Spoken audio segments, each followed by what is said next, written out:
JMM के केंद्रीय महासचिव सह प्रवक्ता सुप्रियो भट्टाचार्य ने बीजेपी पर जमकर निशाना साधा है। बीजेपी के बड़े नेताओं के कैंपेन को लेकर उन्होंने सवाल खड़े किए हैं। सुप्रियो ने क्या कुछ कहा, ये सुनते हैं।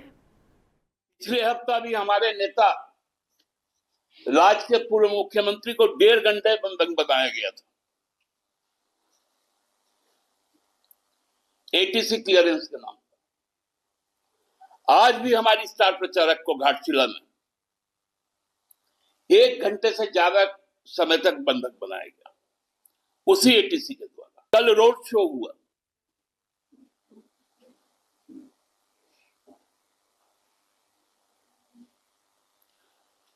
पूरा रांची को अरेस्ट कर दिया गया सुबह 10 बजे से लेकर शाम को 7 बजे तक।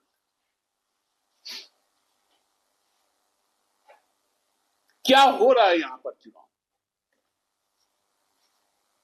प्रहसन बना के रख दिया है। पूरा केंद्रीय मंत्रिमंडल